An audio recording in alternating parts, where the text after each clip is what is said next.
Bonjour, c'est Anne. Alors aujourd'hui, ça fait longtemps que je suis pas venue vous parler. Je voulais juste vous montrer une petite chose qui permet, si vous expédiez beaucoup aux États-Unis, d'adapter vos prix pour tenir compte des tarifs américains, donc des frais de douane, que vous devez prépayer, puisque c'est ce que l'administration américaine a décidé de mettre en place.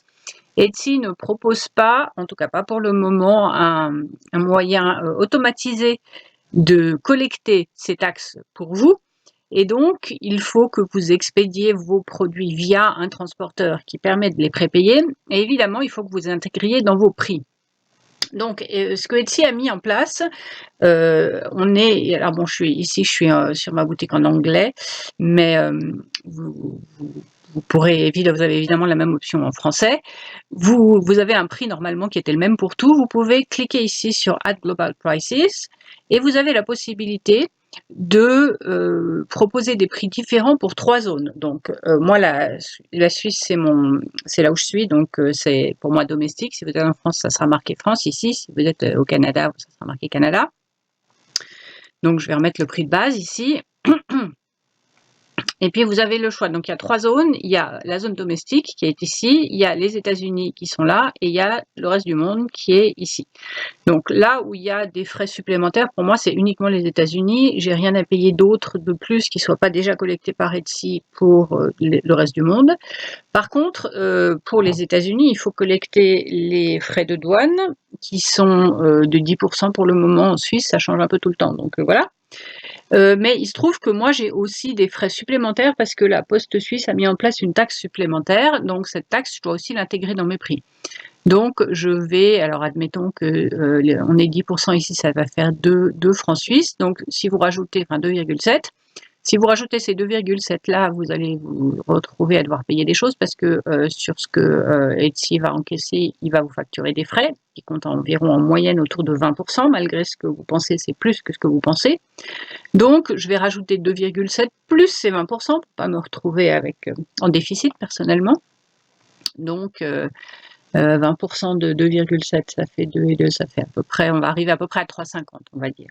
Admettons que j'arrondisse à 4, donc ça ferait 27 plus 4, ce qui nous reviendrait à, c'était 4, 11 à 31 francs ici. Et là, je suis à peu près sûre que j'ai pris en compte tous les frais supplémentaires que je vais devoir payer, qui sont absolument pas liés à moi, ils sont uniquement liés aux frais d'expédition qui sont imposés par les administrations.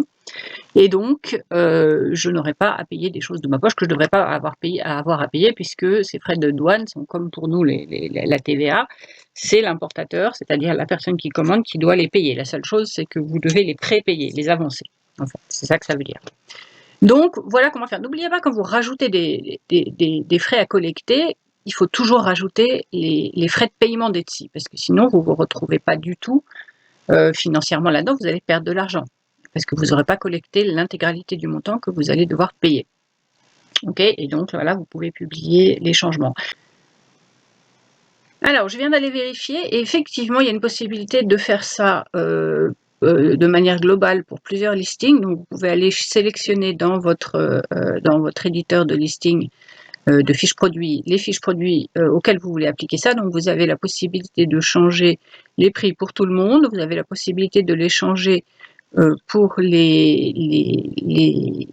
gens qui sont dans votre propre pays, et vous avez la possibilité de les changer pour les gens qui sont aux États-Unis, et puis dans la zone, dans le reste du monde. En fait, donc vous pouvez soit augmenter les prix par un certain montant, soit les diminuer par un certain montant, soit carrément tous les mettre à un autre montant, ou vous pouvez faire, ce qui est évidemment le plus logique ici, une augmentation en pourcentage. Donc, comme j'expliquais tout à l'heure, le pourcentage, pour moi, ça correspondrait à 10% plus 20% de frais, 20% des 10%, on est d'accord?